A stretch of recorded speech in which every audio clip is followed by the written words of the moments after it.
নমস্কাৰ বন্ধুসকল, স্বাগতম জনাইছোঁ এটা নতুন ভিডিঅ' লৈ। আৰু আজিৰ ভিডিঅ'ত আলোচনা কৰিম, যদিহে আপুনি এজন অৰুণোদয় হিতাধিকাৰী হ'ব বিচাৰিছে তেনেহ'লে আপোনাৰ কাৰণে এই ভিডিঅ'টো চাওক। ইতিমধ্যে অসম চৰকাৰে 20 লাখ হিতাধিকাৰীক নতুনকৈ অৰুণোদয় আঁচনি দিয়াৰ কথা কৈছে, আৰু সেয়েহে আপোনালোকে ফৰ্মসমূহ তেওঁলোকে লাভ কৰিব অহা ছেপ্টেম্বৰ মাহৰ প্ৰথম সপ্তাহৰ ভিতৰত। আপোনালোকে এই অৰুণোদয় ফৰ্মখন লাভ কৰিব।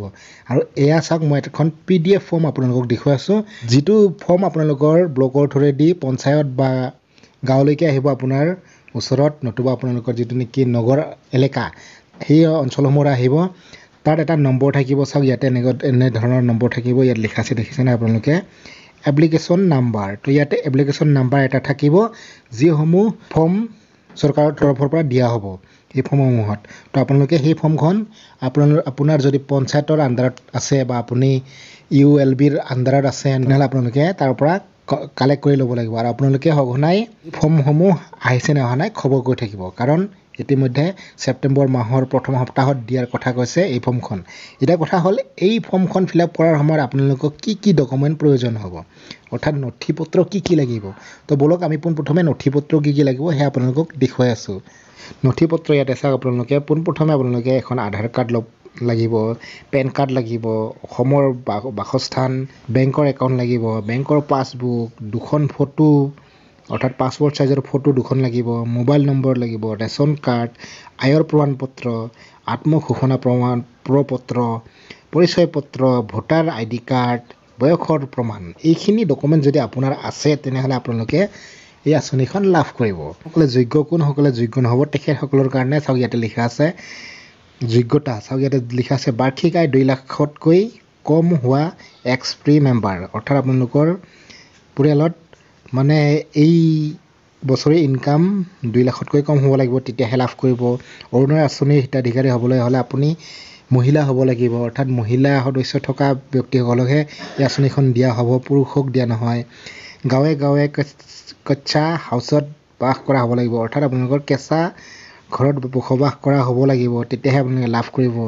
আৰু ইয়াতে লিখিছে চাওক, অসম অৰুণোদয় আঁচনিৰ বাবে হিতাধিকাৰী বাছনিৰ সময়ত বিধৱা মহিলা, পৃথক মহিলা, শাৰীৰিকভাৱে অক্ষম ব্যক্তি, অবিবাহিত ছোৱালী, 35 বছৰৰ অধিক বয়স যাৰ নেকি, তেখেতসকলক কিছু অগ্ৰাধিকাৰ দিয়া হ'ব ইয়াতে এই আঁচনিখনৰ কাৰণে। তাৰপিছত ইয়াতে চাওক 5 নম্বৰ আছে, গাঁৱত সৰ্বাধিক 15 বিঘা মাটি থকা পৰিয়ালটো আঁচনিৰ বাবে যোগ্য হ'ব। যাৰ নেকি 15 বিঘালৈকে মাটি আছে তেখেতসকলেও এই আঁচনিখন লাভ কৰিব বুলি কৈছে। সৰু চহৰত সৰ্বাধিক 3 কঠা ভূমি আৰু কামৰূপ মেট্ৰত 1.5 কঠা ভূমি থকাটোও আঁচনিৰ বাবে যোগ্য হ'ব। দেখিলে নহয় আপোনালোকে, তো এইসকল ব্যক্তিয়ে যোগ্য হ'ব। আবেদন প্ৰক্ৰিয়া কেনেকৈ কৰিব বা আপোনালোকে কেনেধৰণে এই ফৰ্মখন ফিল আপ কৰিব, এইখনে ফৰ্ম।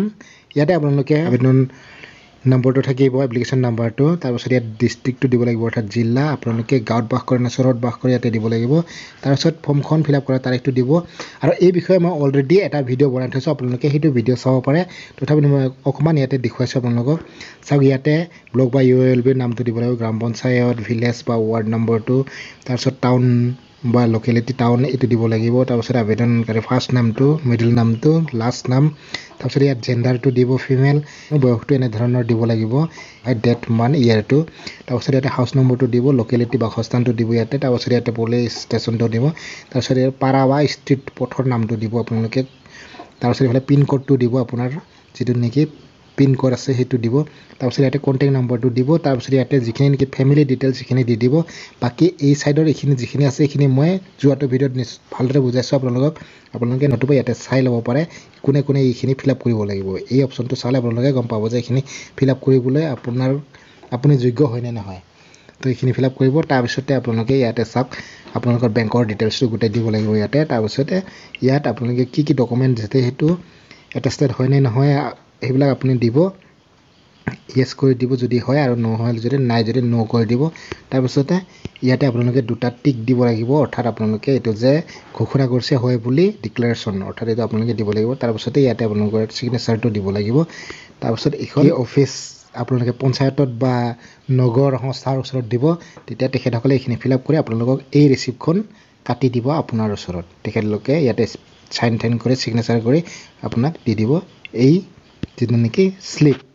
আৰু এইটোৱে আপোনাৰ প্ৰমাণ হ'ব যে আপুনি অৰুণোদয় আঁচনিখনত ফৰ্ম এপ্লাই কৰিছে বুলি আশা কৰিছোঁ নিশ্চয় আপোনালোকে ভিডিঅ'টো চাই বুজি পালে নহয় জানো আৰু যদি কিবা বুজি পোৱা নাই কমেণ্ট কৰিবলৈ নাপাহৰিব আৰু আপোনালোকে ইতিমধ্যে যিখিনি ডকুমেণ্ট দৰকাৰ হৈ আছে সেই ডকুমেণ্টখিনি আপোনালোকে যোগাৰ কৰক আৰু অতি সোনকালে ছেপ্টেম্বৰ মাহৰ প্ৰথম সপ্তাহতে আপোনালোকে এই আঁচনিখনৰ ফৰ্মসমূহ লাভ কৰিব আপোনালোকৰ পঞ্চায়ত নতুবা নগৰ সংস্থাৰ থ্ৰুৱেদি তো আশা কৰিছোঁ আপোনালোকে নিশ্চয় ভাল পালে নহয় জানো যদি ভাল পালে এটা লাইক কৰিব চেনেলটো যদি কৰা নাই ছাবস্ক্ৰাইব কৰি দিব লগতে নটিফিকেশ্যন বেল আইকনো প্ৰেছ কৰিব নাপাহৰিব নেক্সট এটা ভিডিঅ'ত লগ পাম তেতিয়ালৈকে সকলোকে জনাইছোঁ জয় আই অসম।